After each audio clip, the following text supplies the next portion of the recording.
have to do is stay a minute. Just take your time.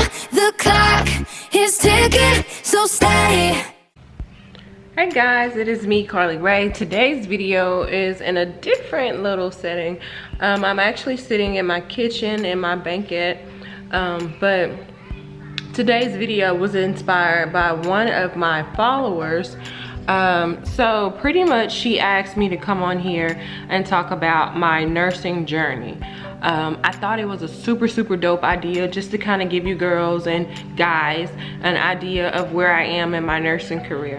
So when I first started nursing, my very first job was at a nursing home.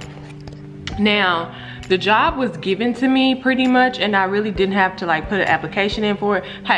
But the job was given to me and I really didn't even have to put the application in or whatever the case may be, because my best friend's mother was the assistant DON, so she was able to, sorry, my phone ringing. But she was pretty much able to get me the job, hands down, no questions asked or anything like that.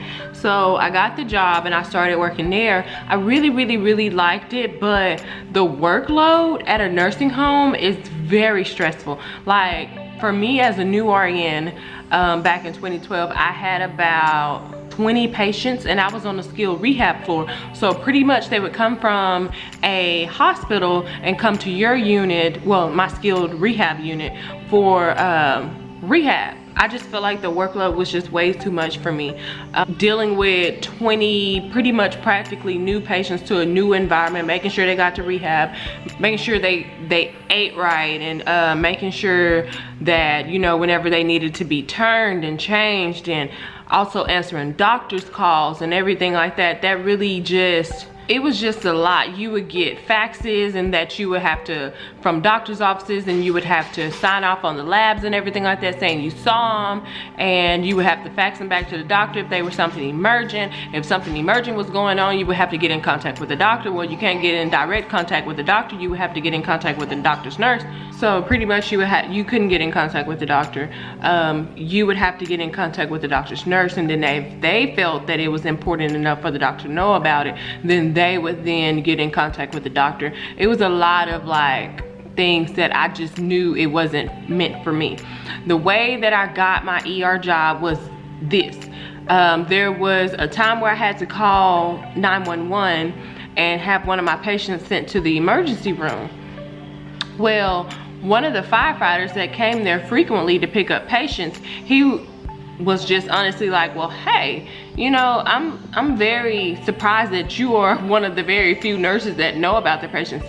Side note, nursing home nurses have a bad reputation about not knowing their patients or what's going on or how to treat them or anything like that. So that's just a side note. That's not exactly 100% how I feel. That's not how all nurses are in a nursing home. I'm not saying that, but I'm just saying that nursing home nurses do have that reputation. I'm just saying. So whenever he came to the nursing home to pick up my patients, he was like, I really like you. He was like, you give good reports. Like, you know, you seem to know exactly what's going on with your patients. You have everything already ready for me and everything like that. I was like, well, hopefully I won't be here too much longer. He was like, oh, where are you trying to go? And I was like, well, I wanted a job in the ER. And so he was like, I got somebody that I know that can get you on in the ER. And so he talked to the lady and she got me hired. So that's how I got my very first job as a ER nurse, was through the fact that I was working at a nursing home and one of the firefighters and me and him were just conversating, and he happened to know somebody that could get me a job.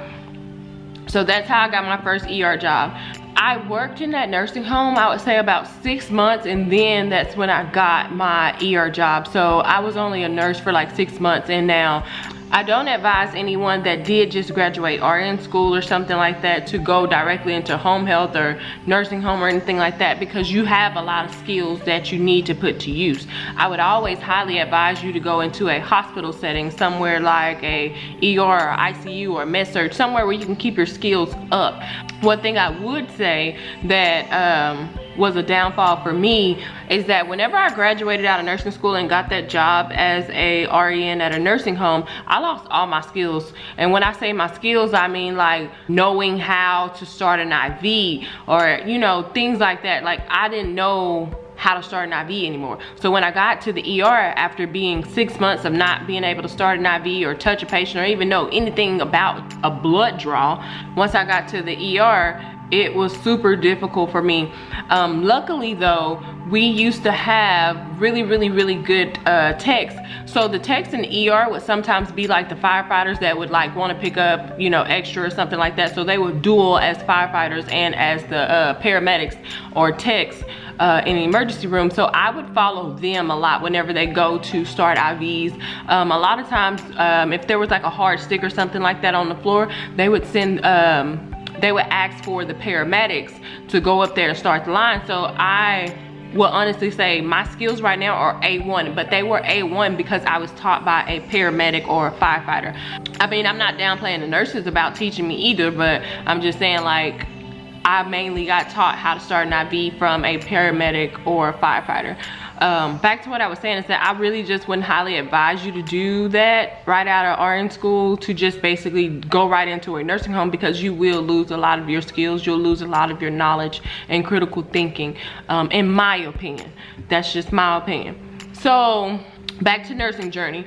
I worked at that ER. It was in my hometown though. I worked there for about a year, and then I just kind of decided that I needed to kind of branch off, learn more things. Now, don't get me wrong, I learned a whole lot when I was at that emergency room. I learned about burns and everything like that. I mean, I'll never forget, I had a burn patient come in that had 98% of his body come in burned, and he was still talking to me. I got comfortable with strokes and STEMIs and things like that. You know, I got comfortable with critical care. What I was noticing at that ER was that, I had a lot of people come in that I knew personally, and I didn't feel comfortable knowing their personal information. You get what I'm saying? So that was one of the reasons why I felt like I needed to branch off. The second reason being is that, so whenever a critical patient came in, they would give it to one of the nurses that had been there for quite some time. Now, I mean, I've worked with them for about a year, so I kind of wanted to be that primary nurse of that patient. I kind of wanted to call the shots, or, you know, or things like that, or be the trauma nurse for that day. But I didn't feel like I was being able to level up as quick as I wanted to. So that's why I kind of just wanted to branch off to kind of get my feet wet and actually be a trauma nurse somewhere. So that was 1 year there. So after that year, I decided to branch off to Dallas, Texas. Now, I do have family in Dallas, so I mean, it wasn't like I moved to a town with nobody or nobody that I knew or anything like that. So I moved to Dallas and I worked at a hospital there. And at that hospital, although it was a busy hospital and it was like a hellhole, or it was just horrible, but I honestly felt like that hospital made me who I am today. I say that because when I got there, I did get trained pretty good, but when I got there, I learned quickly how to prioritize. And what I mean by prioritize, at a busy ER, you have to know pretty much who needs me right then and there. You really didn't have a lot of help in that emergency room. For that area that the hospital was located in, the health status of a lot of the patients that came in were very critical or severe. So you got a lot of critical patients where you had to critically think, do a lot of invasive things to your patients, and see a lot. So I love that hospital for that, because it taught me so much. But I feel like I learned how to prioritize quickly. I sharpened my skills up so quick. One of my main things that I learned a lot of critical care. Whenever a patient would come in and we would have to intubate them and put them on a ventilator, I learned about my ventilators. I learned about intubating and everything like that. With me being the sole primary nurse, I learned a lot of that type of stuff. You know, calling the shots whenever a code came in or something like that. I learned a lot of my stuff there. So I know you guys are probably asking like, okay, so if you loved it, then, you know, did you stay? Like, what happened? I stayed there for 2 years. And I mean, I still love it to this day. I wish I could honestly go back. But I stayed there for 2 years. I ended up getting pregnant and having to move back home to where my mom was so I could really just have help with my kiddo. That's the only reason why I left that hospital, is because I knew I had to move to get help with my kid. So once I left, I decided to dip into travel nursing. So with travel nursing, I loved it. Like, that was like, I'm gonna put it to you like this: travel nursing, amazing, because you're not tied down to a facility. You don't have to go to the meetings. You don't have to deal with the politics of the hospital. You don't have to worry about insurance and things like that. You don't have to worry about a lot of that. You just go to work and you go home and you make money. And you make good money. Although the hospitals will treat you like an outsider or something like that, but with me, I'm a social butterfly. I talk to any and everybody. I don't care how you treat me. I just know that I'm very well at holding my own. And I feel like that hospital in Dallas equipped me on how to hold my own. So whenever it was time for me to become a travel nurse, I don't care if you threw me all these critical patients, but understood that I was still gonna be able to stay afloat. It is true that with travel nursing, they only give you about a day or two to actually just learn everything. But I mean, nursing is nursing everywhere you go. You just gotta learn how each facility operates and everything like that. That's it. And the only thing that changes is the hospital and its politics and rules. That's it. All right, y'all, I'm sorry about that. My camera died. But where I left off was pretty much that with travel nursing, I mean, nursing is nursing and everything will stay the same. It's just each hospital will have different politics, such as like how they send off blood. What do you need to send off blood, or how they give blood, or, you know, little things like that. They'll have different little politics, or how they chart, or their charting system, little things like that. So once you learn that, you'll be good. And if you're a fast learner and, you know, really quick on your feet and can hold your own, then I highly advise you to try out travel nursing, because it's very dope. Like, it's so fun to go to different facilities, make great money, and meet new people. But like I said, nursing is nursing. So as long as you know how to nurse and manage critical patients, you will be good. With travel nursing, they do require you to have at least like 2 years critical care experience. For my company, they required me to have 2 years. You know, every company is different, so I can't tell you for sure without a shadow of a doubt that each company requires you to have 2 years. Each company will be different. But for my company that I worked for, they did require me to have 2 years experience. I did travel nursing for, I think, 2 years. I want to say 2 years. I traveled to a facility in Tyler, Texas. I loved it. And I did work nights. Working nights as a travel nurse, you don't get the night shift differential. You just get a flat rate. You get your housing and your travel stipend and everything like that, and it's all bundled up into one paycheck. You get, my company, we got paid every week. So every week they'll tell you this is how much you'll bring home.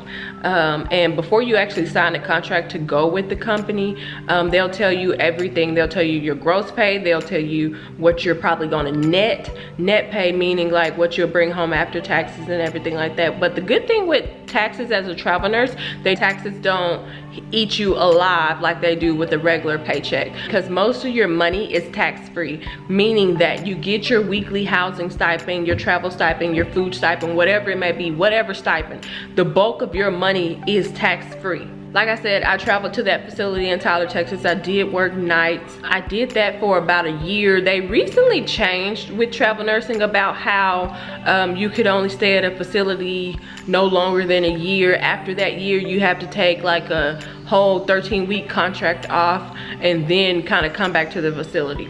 With each travel assignment, I was on a 13-week contract and I just kept re-signing. But each contract will be different. Hell, you can get a contract for 4 weeks, you can get a contract for 6 weeks, 7 weeks, 8 weeks. Whatever that hospital need is what they will put out there, and your recruiter will tell you, hey, this is what we got coming up. This is, you know, what we have for you in this area, or this is what we have for you in this state. But do keep in mind, if they're not a compact state like Texas, Texas is a compact state. It's not a compact state like California. You would have to get your California license and then have it before you actually start your assignment. That's just one thing to note. But I did travel nursing for 2 years. I loved it. I loved it. I loved it. The only reason why I stopped travel nursing is because there's a hospital network in this area, and they came in and bought out a lot of these outlying little hospitals that were needing the travel nurses. That ultimately shut down my options that I had for this area to do travel nursing. With me having a baby, I couldn't travel too far. The most that I was willing to travel was like an hour 20, hour 30 or something like that. I was not willing to travel 2 hours to and from work, you know, just to be on a travel contract. I didn't want to do that. That's why I stopped doing travel nursing. So after this area started dying down with travel assignments, I picked up a job at one of the local hospitals here. And so I picked up a job here locally in the area, and it was a super busy trauma center, so I was able to get a lot of good experience. So I did stay there for about a year, and I mean, I'm not gonna lie, I loved it, but the reason why I left it was because it was just, the hospital itself was having a lot of changing. So I just really got tired not having help. I got tired of the changes that the facility were doing. I got tired of not being paid good. I still am working at a hospital in this area. It is a freestanding ER where I work at now. I've been there, this January will make about a year that I've been there, but I love it. I won't turn back. I'll never leave it. It is really great. Everybody is nice there. It's a small company, so you know everybody. Like, the owners of the hospital will actually get out on the floor and work side by side with you. So it's not like, oh, there's some big corporation or big head honcho, you know, trying to tell you how to do things, and they're not a nurse themselves. Like, at this freestanding ER, they are nurses themselves. They actually know how to be a nurse and knows what a nurse needs. I 100% love the place where I work at right now. So this 2019 year will mark 7 years that I've been an emergency room nurse, and as of right now, I am happy where I am at my current place of employment. Yeah, you guys, that's all about my nursing journey and where I started from, where I came from. But if this video was helpful for you guys, give it a thumbs up. If you like this video, give it a thumbs up. If you have any questions or comments or anything like that, list them down below in the comment section and I'll get back to you guys. So before I go, I just want to tell you guys, y'all are the real MVP. Y'all are the reason why I continue to do my videos, because I truly feel like I'm putting out content that would honestly help you guys. Also, I want to tell you guys, thank you for 8,000 subscribers, y'all. I mean, I don't know if I've told y'all or not, or if I've said it in another video, or if I've said it on my Snapchat. Follow me on Snapchat, by the way. My goal at the end of this year was to only hit 100 subscribers when I started my YouTube channel. Y'all, I'm at 8,000. Like, how about that? I never would have fathomed that I would even be at 8,000 right now. Right now, my new goal is 10,000, but I would love it if you guys subscribe to my channel and came along on this YouTube journey of mine. Thank you guys so much, and I'll see you guys in my next video. Bye, guys. Okay, bye, guys. Bye, guys.